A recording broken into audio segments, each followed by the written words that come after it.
ಸಾವ್ಕಾರ್ Parameshwar dinner meet. DKShi ಗರಂ ಬೆನ್ನಲ್ಲೇ high command ದಿಢೀರ್ entry ಆಗಿದ್ಯಾಕೆ? Guarantee guarantee guarantee, ಇದು ಗ್ಯಾರಂಟಿ ನ್ಯೂಸ್. ಸುದ್ದಿ ಖಚಿತ, ನ್ಯಾಯ ನಿಶ್ಚಿತ. ನಾನು ವೀರೇಶ್ ದಾನಿ. ರಾಜ್ಯ ಸರ್ಕಾರಕ್ಕೆ 2 ವರ್ಷ ತುಂಬುವ ಮೊದಲೇ ಪವರ್ ಶೇರಿಂಗ್ ವಿಚಾರ ರಾಜ್ಯ ರಾಜಕಾರಣದಲ್ಲಿ ಸಾಕಷ್ಟು ಚರ್ಚೆಗೆ ಗ್ರಾಸವಾಗಿದೆ. ಸಿಎಂ ಸ್ಥಾನ ಶೇರಿಂಗ್ ಮಾಡುವ ವಿಚಾರವಾಗಿ ಸಿದ್ದರಾಮಯ್ಯ ತಮ್ಮ ಪರಮಾಪ್ತ ಸಚಿವ ಸಾವ್ಕಾರ್ ಮನೆಯಲ್ಲಿ ನಡೆಸಿದ ಡಿನ್ನರ್ ಮೀಟಿಂಗ್ ಬೆನ್ನಲ್ಲೇ ಪರಮೇಶ್ವರ್ ಮತ್ತೊಂದು ಡಿನ್ನರ್ ಸಭೆ ಕರೆದಿದ್ರು. ಆದರೆ ಡಿನ್ನರ್ ಮೀಟಿಂಗ್ ರಾಜಕೀಯ ಡಿಸಿಎಂ ಡಿಕೆ ಶಿವಕುಮಾರ್ರನ್ನೇ ನಡುಗಿಸಿ ಬಿಟ್ಟಿದೆ. ಪ್ರತ್ಯೇಕ ಸಭೆ ನಡೆಸಿ ಸಚಿವರು ಶಾಸಕರು ಒಂದಾದ್ರೆ ತಮಗೆ ಸಿಎಂ ಸ್ಥಾನ ಸಿಗಲ್ಲ ಅನ್ನೋ ನಡುಕದಿಂದಲೇ ಡಿಸಿಎಂ ಡಿಕೆಶಿ ದೆಹಲಿ ಹೈಕಮಾಂಡ್ನಿಂದಲೇ ಡಿನ್ನರ್ ಸಭೆಗಳನ್ನು ರದ್ದು ಮಾಡಿಸಿ ನಾನು ಸ್ಟ್ರಾಂಗ್ ಅಂತ ಪ್ರೂವ್ ಮಾಡಿರೋದು ಸಿಎಂ ಸಿದ್ದರಾಮಯ್ಯ ಹಾಗೂ ಪರಮೇಶ್ವರ್ ಅವರ ಸಿಟ್ಟಿಗೆ ಕಾರಣವಾಗಿದೆ. ಅಷ್ಟಕ್ಕೂ ಸಚಿವರು ಶಾಸಕರ ಡಿನ್ನರ್ ಪೊಲಿಟಿಕ್ಸ್ಗೆ ಹೈಕಮಾಂಡ್ ಮಧ್ಯ ಪ್ರವೇಶ ಮಾಡಿದ್ಯಾಕೆ ಅನ್ನೋದನ್ನ ನೋಡೋಣ ಬನ್ನಿ. ಸಿಎಂ ಸಾವ್ಕಾರ್ ಡಿನ್ನರ್ ಸಭೆಯಲ್ಲಿ ಕೆಪಿಸಿಸಿ ಅಧ್ಯಕ್ಷ ಸ್ಥಾನದ ಬಗ್ಗೆ ಚರ್ಚೆ. ಹೌದು, ಕಳೆದ ವಾರ ರಾಜ್ಯ ಸಚಿವ ಸಂಪುಟ ಸಭೆ ಮುಕ್ತಾಯದ ಬಳಿಕ ಸಚಿವ ಸತೀಶ್ ಜಾರಕಿಹೊಳಿಯ ಮನೆಯಲ್ಲಿ ಡಿನ್ನರ್ ಸಭೆಯನ್ನ ಆಯೋಜನೆ ಮಾಡಲಾಗಿತ್ತು. ಸತೀಶ್ ಜಾರಕಿಹೊಳಿ ಆಯೋಜನೆ ಮಾಡಿದ್ದಂಥ ಡಿನ್ನರ್ ಸಭೆಗೆ ಸ್ವತಃ ಸಿಎಂ ಸಿದ್ದರಾಮಯ್ಯ, ಹಿರಿಯ ಸಚಿವರಾಗಿದ್ದಂಥ ಜಿ ಪರಮೇಶ್ವರ್ ಹಾಗೂ ಕೆಎನ್ ರಾಜಣ್ಣ ಭಾಗಿಯಾಗಿ ಸುಮಾರು 2.5 ಗಂಟೆಗಳ ಕಾಲ ರಾಜ್ಯ ರಾಜಕೀಯದ ಬಗ್ಗೆ ಸಾಕಷ್ಟು ಚರ್ಚೆಯನ್ನು ಮಾಡಿದ್ರು. ಡಿನ್ನರ್ ಸಭೆಯಲ್ಲಿ ಕೆಪಿಸಿಸಿ ಅಧ್ಯಕ್ಷರನ್ನ ಬದಲಾವಣೆ ಮಾಡುವ ವಿಚಾರವಾಗಿಯೂ ಸಹ ಚರ್ಚೆ ಮಾಡಿದ್ವಿ ಅಂತ ಹೇಳಿ ಈಗಾಗಲೇ ಸ್ವತಃ ಸಿಎಂ ಸಿದ್ದರಾಮಯ್ಯ ಮತ್ತು ಹಿರಿಯ ಸಚಿವರು ಸಹ ಅದನ್ನು ಬಹಿರಂಗಪಡಿಸಿದ್ದಾರೆ. ಆದರೆ ಡಿನ್ನರ್ ಸಭೆಯ ವೇಳೆಯಲ್ಲಿ ನಡೆದಂಥ ಮಾತುಕತೆಯಲ್ಲಿ ಡಿಕೆ ಶಿವಕುಮಾರ್ ಅವರ ಅಧಿಕಾರಕ್ಕೆ ಕತ್ತರಿಯನ್ನು ಹಾಕಲೇಬೇಕು ಅನ್ನೋ ವಿಚಾರವನ್ನೇ ಇಟ್ಟುಕೊಂಡು ಚರ್ಚೆ ಮಾಡಲಾಯಿತು ಅನ್ನೋ ಒಂದು ಮಾತುಗಳು ಸಹ ಇದೀಗ ಕೇಳಿ ಬರ್ತಾ ಇರುವಂಥದ್ದು. ಯಾಕಂತಂದ್ರೆ ಡಿಕೆ ಶಿವಕುಮಾರ್ ಅವರು ಕಳೆದ 4.5 ವರ್ಷಗಳಿಂದ ಕೆಪಿಸಿಸಿ ಅಧ್ಯಕ್ಷರಾಗಿ ಅಧಿಕಾರವನ್ನು ಮಾಡಿದ್ದಾರೆ. ಅದರ ಜೊತೆಗೆ ರಾಜ್ಯ ಸರ್ಕಾರದಲ್ಲಿ ಈಗಾಗಲೇ ಡಿಕೆ ಶಿವಕುಮಾರ್ ಅವರು ಪವರ್ಫುಲ್ ಸಚಿವರಾಗಿರೋದ್ರಿಂದ ಮುಂದಿನ ದಿನಗಳಲ್ಲಿ ಸಿಎಂ ಸ್ಥಾನಕ್ಕೆ ಸಾಕಷ್ಟು ಪೈಪೋಟಿಯನ್ನ ಮಾಡ್ತಾ ಇದ್ದಾರೆ.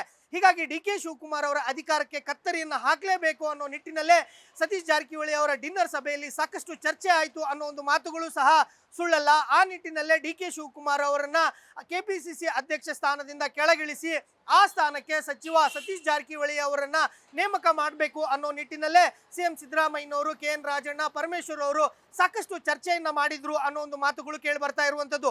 ಆದರೆ ಡಿಕೆ ಶಿವಕುಮಾರ್ ಅವರು ವಿದೇಶದಲ್ಲೇ ಇದ್ದಂಥ ಸಂದರ್ಭದಲ್ಲಿ ಈ ನಡೆದಂಥ ಡಿನ್ನರ್ ಸಭೆ ಸಾಕಷ್ಟು ಡಿಕೆ ಶಿವಕುಮಾರ್ ಅವರ ಕೋಪಕ್ಕೆ ಕಾರಣವಾಗಿತ್ತು. ಆ ನಿಟ್ಟಿನಲ್ಲೇ ಡಿಕೆ ಶಿವಕುಮಾರ್ ಅವರು ವಿದೇಶ ಪ್ರವಾಸವನ್ನು ಮುಗಿಸಿಕೊಂಡು ಬಂದು ನೇರವಾಗಿ ದೆಹಲಿಗೆ ಆಗಮಿಸಿದ ನಂತರ ಹೈಕಮಾಂಡ್ಗೆ ಡಿನ್ನರ್ ಮೀಟಿಂಗ್ನ ಬಗ್ಗೆನೂ ಸಹ ದೂರನ್ನ ಕೊಟ್ಟಿದ್ರು. ಎಸ್ಸಿ ಎಸ್ಟಿ ಶಾಸಕರು ಸಚಿವರ ಸಭೆಗೆ ಹೆದರಿದ ಡಿಸಿಎಂ ಡಿಕೆ ಶಿವಕುಮಾರ್. ಹೌದು, ಸಚಿವ ಸತೀಶ್ ಜಾರಕಿಹೊಳಿ ಅವರ ಮನೆಯಲ್ಲಿ ನಡೆದಂಥ ಡಿನ್ನರ್ ಸಭೆಯ ಬಳಿಕ ಇದೀಗ ಗೃಹ ಸಚಿವ ಜಿ ಪರಮೇಶ್ವರ್ ಅವರು ರಾಜ್ಯದ ಎಲ್ಲ ಎಸ್ಸಿ ಮತ್ತು ಎಸ್ಟಿ ಸಚಿವರುಗಳ ಡಿನ್ನರ್ ಸಭೆಯನ್ನು ಸಹ ಕರೆದಿದ್ರು. ಆ ಡಿನ್ನರ್ ಸಭೆ ಇವತ್ತು ರಾತ್ರಿ ನಡೀಲೇಬೇಕಾಗಿತ್ತು. ಆದರೆ ಎಸ್ಸಿ ಎಸ್ಟಿ ಶಾಸಕರುಗಳು ಮತ್ತು ಸಚಿವರು ಒಂದು ಕಡೆ ಸೇರಿದರೆ ಅಲ್ಲಿ ಸಾಕಷ್ಟು ಚರ್ಚೆಗಳಾಗುವಂಥ ಸಾಧ್ಯತೆ ಇವೆ. ಹೀಗಾಗಿ ಪ್ರತ್ಯೇಕ ಸಭೆಗಳನ್ನು ನಡೆಸಬಾರದು ಅಂತ ಹೇಳಿ ಡಿಕೆ ಶಿವಕುಮಾರ್ ಅವರು ಕಾಂಗ್ರೆಸ್ ಹೈಕಮಾಂಡ್ಗೆ ದೂರನ್ನ ಕೊಟ್ಟಿದ್ರು. ಪ್ರತ್ಯೇಕ ಸಭೆಗಳನ್ನು ನಡೆಸಿದ್ರೆ ಆ ಸಂದೇಶ ಬೇರೆ ಹೋಗುತ್ತೆ, ಹೀಗಾಗಿ ಪ್ರತ್ಯೇಕ ಸಭೆಗಳಿಗೆ ಅವಕಾಶವನ್ನ ಮಾಡಿಕೊಡ್ಬೇಡಿ ಅಂತ ಹೇಳಿ ಡಿಕೆ ಶಿವಕುಮಾರ್ ಅವರು ಹೈಕಮಾಂಡ್ಗೆ ದೂರನ್ನ ಕೊಟ್ಟ ನಂತರ ಡಿಕೆ ಶಿವಕುಮಾರ್ ಅವರ ದೂರಿನ ಆಧಾರದ ಮೇಲೆಗೆ ರಾಜ್ಯ ಉಸ್ತುವಾರಿ ಸುರ್ಜೇವಾಲಾ ಅವರು ಪರಮೇಶ್ವರ್ ಅವರು ಕರೆದಂಥ ಡಿನ್ನರ್ ಸಭೆಯನ್ನ ರದ್ದುಗೊಳಿಸಲಿಕ್ಕೆ ಸೂಚನೆಯನ್ನು ಸಹ ಕೊಟ್ಟಿದ್ರು. ಹೀಗಾಗಿ ಪರಮೇಶ್ವರ್ ಅವರು ಕರೆದಂಥ ಡಿನ್ನರ್ ಸಭೆ ಈಗಾಗಲೇ ರದ್ದುಗೊಂಡಿದೆ. ಆದರೆ ಇವತ್ತು ನಡೀಲೇಬೇಕಾದಂಥ ಎಸ್ಸಿ ಎಸ್ಟಿ ಶಾಸಕರು ಮತ್ತು ಸಚಿವರ ಡಿನ್ನರ್ ಸಭೆ ಏನಾದರೂ ನಡೆದಿದ್ರೆ ಅಲ್ಲಿ ದಲಿತರು ಮತ್ತು ಎಸ್ಸಿ ಮತ್ತು ಎಸ್ಟಿಗಳ ಸಚಿವರಿದ್ದಾರೆ, ಶಾಸಕರುಗಳಿದ್ದಾರೆ, ಅವರ ವಿಚಾರಗಳ ಬಗ್ಗೆ ಸಾಕಷ್ಟು ಚರ್ಚೆ ಆಗ್ತಾ ಇತ್ತು. ಅವರ ನಾಯಕತ್ವವನ್ನು ಯಾರು ಮುಂದುವರಿಸಿಕೊಂಡು ಹೋಗಬೇಕು ಅನ್ನೋ ವಿಚಾರವೂ ಸಹ ಇವತ್ತಿನ ಸಭೆಯಲ್ಲಿ ಚರ್ಚೆ ಆಗ್ತಾ ಇತ್ತು. ಹೀಗಾಗಿ ಒಂದು ವೇಳೆ ಎಸ್ಸಿ ಮತ್ತು ಎಸ್ಟಿ ಕಾಂಗ್ರೆಸ್ನಲ್ಲಿರ್ತಕ್ಕಂಥ ಎಲ್ಲ ಶಾಸಕರುಗಳು, ಸಚಿವರುಗಳು ಒಂದಾದರೆ ತಮಗೆ ಮುಂದಿನ ದಿನಗಳಲ್ಲಿ ಬಹುದೊಡ್ಡದಾದಂಥ ರಾಜಕೀಯ ಏಟು ಬೀಳುತ್ತೆ ಅನ್ನೋ ನಿಟ್ಟಿನಲ್ಲೇ ಡಿಕೆ ಶಿವಕುಮಾರ್ ಅವರು ಹೈಕಮಾಂಡ್ಗೆ ದೂರನ್ನ ಕೊಟ್ಟು ಇವತ್ತಿನ ನಡೀಲೇಬೇಕಾದಂಥ ಡಿನ್ನರ್ ಸಭೆಯನ್ನು ರದ್ದುಗೊಳಿಸಿದ್ರು ಅನ್ನೋ ಒಂದು ಮಾತುಗಳು ಕೇಳಿ ಬರ್ತಾ ಇವೆ. ಹೀಗಾಗಿನೇ ಎಸ್ಸಿ ಮತ್ತು ಎಸ್ಟಿ ಶಾಸಕರುಗಳು ಮತ್ತು ಸಚಿವರು ಇವತ್ತು ಏನು ನಡೆಸಬೇಕಾಗಿದ್ದಂಥ ಡಿನ್ನರ್ ಸಭೆಯಿಂದ ಡಿಕೆ ಶಿವಕುಮಾರ್ ಅವರು ಹೆದರುಕೊಂಡಿದ್ರು ಅನ್ನೋದು ಸಹ ಸುಳ್ಳಲ್ಲ. ಪರಂ ಡಿನ್ನರ್ ಸಭೆಯಲ್ಲಿ ದಲಿತ ಸಿಎಂ ಕೂಗಿಗೆ ಬ್ರೇಕ್ ಹಾಕಿದ ಡಿಕೆ. ಹೌದು, ಪರಮೇಶ್ವರ್ ಅವರು ಕರೆದಂಥ ಎಸ್ಸಿ ಮತ್ತು ಎಸ್ಟಿ ಶಾಸಕರುಗಳ ಡಿನ್ನರ್ ಸಭೆ ಏನಿತ್ತು, ಈ ಡಿನ್ನರ್ ಸಭೆ ಇವತ್ತು ಏನಾದರೂ ನಡೆದಿದ್ರೆ ಆ ಸಭೆಯಲ್ಲಿ ರಾಜ್ಯದಲ್ಲಿರ್ತಕ್ಕಂಥ ಕಾಂಗ್ರೆಸ್ ಪಕ್ಷದ ಶಾಸಕರುಗಳು ಮತ್ತು ಸಚಿವರುಗಳು, ವಿಶೇಷವಾಗಿ ಎಸ್ಸಿ ಮತ್ತು ಎಸ್ಟಿ ಶಾಸಕರುಗಳೇನಿದ್ದಾರೆ ಇವರೆಲ್ಲರೂ ಸಹ ತಮ್ಮ ನಾಯಕತ್ವವನ್ನ ಯಾರಿಗೆ ಕೊಡಬೇಕು ಅನ್ನೋದ್ರ ಬಗ್ಗೆ ಸುದೀರ್ಘವಾಗಿ ಇವತ್ತಿನ ಸಭೆಯಲ್ಲಿ ಚರ್ಚೆ ಮಾಡ್ತಾ ಇದ್ರು.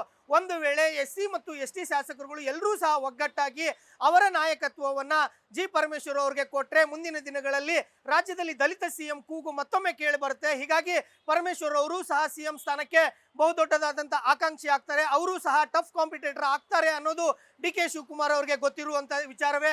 ಆ ನಿಟ್ಟಿನಲ್ಲೇ ಇವತ್ತು ನಡೀಲೇಬೇಕಾದಂತ ಡಿನ್ನರ್ ಸಭೆಯನ್ನ DK ಶಿವಕುಮಾರ್ ಅವರು ರದ್ದುಗೊಳಿಸುವಲ್ಲಿ ಯಶಸ್ವಿಯಾಗಿದ್ದಾರೆ. ಆದ್ರೆ ದಲಿತ ಸಿಎಂ ಕೂಗು ಮಾತ್ರ ಇನ್ನೂವರೆಗೂ ಸಹ ರಾಜ್ಯದಲ್ಲಿ ಕೇಳಿ ಬರ್ತಾನೆ ಇದೆ. ಜಿ ಪರಮೇಶ್ವರ್ ಅವರು ಸಹ ನಾನು ಸಹ ಸಿಎಂ ಸ್ಥಾನದ ಆಕಾಂಕ್ಷಿ, ನಾನು ಮುಂದೊಂದು ದಿನ ಸಿಎಂ ಆಗೇ ಆಗ್ತೀನಿ ಅನ್ನೋ ಒಂದು ಮಾತುಗಳನ್ನ ಹಿಂದಿನಿಂದನೂ ಸಹ ಹೇಳ್ಕೊಂಡು ಬರ್ತಾ ಇದ್ದಾರೆ. ಆ ನಿಟ್ಟಿನಲ್ಲಿ ಇವತ್ತು ಒಂದು ವೇಳೆ ಡಿನ್ನರ್ ಸಭೆ ನಡೆದಿದ್ರೆ SC ಮತ್ತು ST ಶಾಸಕರುಗಳು ಎಲ್ಲರೂ ಸಹ ಪರಮೇಶ್ವರ್ ಅವರಿಗೆ ಬೆಂಬಲವನ್ನ ಕೊಡ್ತಿದ್ರು. ದಲಿತ ಸಿಎಂ ಕೂಗಿಗೆ ಮತ್ತಷ್ಟು ಶಕ್ತಿ ಬರ್ತಾ ಇತ್ತು.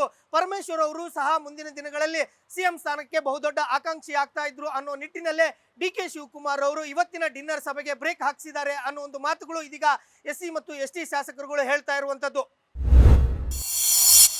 ಸಿದ್ದು ಸಾವ್ಕಾರ್ ಪರಂ ವಿರುದ್ಧ ಹೈಕಮಾಂಡ್ ಚೂ ಬಿಟ್ಟ DCM. ಹೌದು, ರಾಜ್ಯದಲ್ಲಿ ಪವರ್ ಶೇರಿಂಗ್ ವಿಚಾರ ಸಾಕಷ್ಟು ಚರ್ಚೆಗೆ ಕಾರಣವಾಗ್ತಾ ಇದೆ. ಸಿದ್ದರಾಮಯ್ಯನವರು 2.5 ವರ್ಷಗಳ ಕಾಲ ಸಿಎಂ ಆಗಿರಬೇಕು, ಮುಂದಿನ 2.5 ವರ್ಷಗಳ ಕಾಲ DK ಶಿವಕುಮಾರ್ ಅವರು ಸಿಎಂ ಆಗಿರ್ತಾರೆ ಅನ್ನೋ ನಿಟ್ಟಿನಲ್ಲೇ ಪವರ್ ಶೇರಿಂಗ್ ವಿಚಾರ ಆಗಿದೆ. ಹೈಕಮಾಂಡ್ ಮಟ್ಟದಲ್ಲಿ ಅಧಿಕಾರ ಹಂಚಿಕೆಯ ಒಳ ಒಪ್ಪಂದ ಆಗಿದೆ ಅನ್ನೋ ಒಂದು ನಿಟ್ಟಿನಲ್ಲೇ DK ಶಿವಕುಮಾರ್ ಅವರು ಒಂದು ಮಾತನ್ನ ಹೇಳಿದ್ರು. ಆ ನಿಟ್ಟಿನಲ್ಲೇ ರಾಜ್ಯ ಸರ್ಕಾರಕ್ಕೆ 2 ವರ್ಷಗಳು ತುಂಬ್ತಾ ಬರ್ತಾ ಇವೆ. ಈ ಮಧ್ಯದಲ್ಲೇ ಇನ್ನೂ 2.5 ವರ್ಷಗಳ ಕಾಲ ಸಿಎಂ ಸಿದ್ದರಾಮಯ್ಯನವರು ಅಧಿಕಾರವನ್ನು ನಡೆಸಿಲ್ಲ. ಆದ್ರೆ 2 ವರ್ಷಗಳು ತುಂಬ್ತಾ ಇರುವ ಸಂದರ್ಭದಲ್ಲೇ DK ಶಿವಕುಮಾರ್ ಅವರು ಪವರ್ ಶೇರಿಂಗ್ ವಿಚಾರವನ್ನ ಎತ್ತಿರೋ ನಿಟ್ಟಿನಲ್ಲಿ ಈಗಾಗಲೇ ಸಿಎಂ ಸಿದ್ದರಾಮಯ್ಯನವರು ಸಾಕಷ್ಟು ಆಕ್ಟಿವ್ ಆಗಿದ್ದಾರೆ. ಅವರ ಅನುಯಾಯಿಗಳನ್ನ ಮುಂದೆ ಬಿಟ್ಟು ಸಾಕಷ್ಟು ರಾಜಕೀಯ ಚರ್ಚೆಗಳನ್ನು ಸಹ ಮಾಡಿಸ್ತಾ ಇದ್ದಾರೆ. ಸತೀಶ್ ಜಾರಕಿಹೊಳಿ ಅವರನ್ನಾಗಿರ್ಬೋದು, ರಾಜಣ್ಣ ಆಗಿರ್ಬೋದು, ಪರಮೇಶ್ವರ್ ಆಗಿರ್ಬೋದು ಮತ್ತು ಬೇರೆ ಬೇರೆ ತಮ್ಮ ಬೆಂಬಲಿಗ ಸಚಿವರೇನಿದ್ದಾರೆ ಮತ್ತು ಶಾಸಕರುಗಳಿದ್ದಾರೆ, ಅವರ ಮೂಲಕ ಮುಂದಿನ 5 ವರ್ಷಗಳ ಕಾಲ ಸಿಎಂ ಸಿದ್ದರಾಮಯ್ಯನವರೇ ಸಿಎಂ ಆಗಿರ್ತಾರೆ ಅನ್ನೋ ಒಂದು ಹೇಳಿಕೆಗಳನ್ನ ಒಂದ್ ಕಡೆ ಕೊಡಿಸ್ಕೊಡ್ತಾ ಇದ್ದಾರೆ. ಇನ್ನೊಂದು ಕಡೆ DK ಶಿವಕುಮಾರ್ ಅವರು ಸಹ ತಾವು ಸಿಎಂ ಸ್ಥಾನದ ಆಕಾಂಕ್ಷಿ, 2.5 ವರ್ಷಗಳ ಕಾಲವಾದರೂ ನಾನು ಸಿಎಂ ಆಗ್ಲೇಬೇಕು ಅನ್ನೋ ಒಂದು ಪಟ್ಟನ್ನ DK ಶಿವಕುಮಾರ್ ಅವರು ಹಿಡಿದುಕೊಂಡು ಕೂತಿದ್ದಾರೆ. ಈ ನಿಟ್ಟಿನಲ್ಲೇ ರಾಜ್ಯದಲ್ಲಿ ಪವರ್ ಶೇರಿಂಗ್ ವಿಚಾರ ಸಾಕಷ್ಟು ಚರ್ಚೆಗೆ ಕಾರಣವಾಗ್ತಾ ಇದೆ. ಆ ನಿಟ್ಟಿನಲ್ಲೇ ಸಿದ್ದರಾಮಯ್ಯ, ಸಾವ್ಕಾರ್ ಮತ್ತು ಪರಮೇಶ್ವರ್ ಅವರು ಒಂದಾದ್ರೆ DK ಶಿವಕುಮಾರ್ ಅವರಿಗೆ ಮುಂದಿನ ದಿನಗಳಲ್ಲಿ ಅಧಿಕಾರ ಸಾಕಷ್ಟು ಕಷ್ಟಕರವಾಗುತ್ತೆ, ಪವರ್ ಶೇರಿಂಗ್ ಆಗಲ್ಲ ಅನ್ನೋ ಒಂದು ಮಾತುಗಳು ಸಹ DK ಶಿವಕುಮಾರ್ ಅವರಿಗೆ ಸಾಕಷ್ಟು ಗೊತ್ತಿರುವಂತದ್ದೇ. ಹಾಗಾಗಿನೇ DK ಶಿವಕುಮಾರ್ ಅವರು ಸಿದ್ದರಾಮಯ್ಯ, ಸತೀಶ್ ಜಾರಕಿಹೊಳಿ, ಪರಮೇಶ್ವರ್, ರಾಜಣ್ಣ ಮತ್ತು ಸಿದ್ದರಾಮಯ್ಯನವರ ಆಪ್ತ ಸಚಿವರೇನಿದ್ದಾರೆ ಅವರು ಎಲ್ಲರೂ ಸಹ ಒಂದುಗೂಡ್ಲಿಕ್ಕೆ ಬಿಡ್ತಾ ಇಲ್ಲ. ಅವರು ಪ್ರತ್ಯೇಕ ಸಭೆಗಳಾಗಿರ್ಬೋದು, ಡಿನ್ನರ್ ಸಭೆಗಳನ್ನು ನಡೆಸಲಿಕ್ಕೆ DK ಶಿವಕುಮಾರ್ ಅವರು ಒಪ್ತಾ ಇಲ್ಲ. ಆ ನಿಟ್ಟಿನಲ್ಲಿ ಹೈಕಮಾಂಡ್ಗೆ ಮೇಲಿಂದ ಮೇಲೆ ದೂರು ಕೊಡ್ತಾ ಇದ್ದಾರೆ. ಹೈಕಮಾಂಡ್ ಅನ್ನ ಚೂ ಬಿಟ್ಟು DK ಶಿವಕುಮಾರ್ ಅವರು ಸಿದ್ದರಾಮಯ್ಯ ಮತ್ತು ಪರಮೇಶ್ವರ್ ಮತ್ತು ಸತೀಶ್ ಜಾರಕಿಹೊಳಿ ಅವರನ್ನ ಕಟ್ಟಿ ಹಾಕ್ತಾ ಇದ್ದಾರೆ ಅನ್ನೋ ಒಂದು ಮಾತುಗಳು ಇದೀಗ ಕಾಂಗ್ರೆಸ್ ಪಾಳಯದಲ್ಲಿ ಬಹು ಜೋರಾಗಿ ಕೇಳಿ ಬರ್ತಾ ಇರುವಂತದ್ದು. ಹೈಕಮಾಂಡ್ ಮೂಲಕ ನಾನು ಸ್ಟ್ರಾಂಗ್ ಅನ್ನೋ ಸಂದೇಶ ಸಾರಿದ DCM. ಹೌದು, ರಾಜ್ಯ ರಾಜಕಾರಣದಲ್ಲಿ ಇದೀಗ ಡಿನ್ನರ್ ಮೀಟಿಂಗ್ ಸಾಕಷ್ಟು ಚರ್ಚೆಗೆ ಕಾರಣವಾಗ್ತಾ ಇದೆ. ಈಗಾಗಲೇ ಸಿಎಂ ಸಿದ್ದರಾಮಯ್ಯ ಅವರ ಪರಮಾಪ್ತರಾಗಿರ್ತಕ್ಕಂಥ ಸತೀಶ್ ಜಾರಕಿಹೊಳಿ ಹಾಗೂ ಪರಮೇಶ್ವರ್ ಅವರು, KN ರಾಜಣ್ಣ ಅವರು ಈಗಾಗಲೇ ಡಿನ್ನರ್ ಸಭೆಯನ್ನ ಮಾಡಿದ್ದಾರೆ. ಈ ಡಿನ್ನರ್ ಸಭೆ DK ಶಿವಕುಮಾರ್ ಅವರ ಕೆಂಗಣ್ಣಿಗೆ ಗುರಿಯಾಗಿದ್ದು ಸಹ ಸುಳ್ಳಲ್ಲ.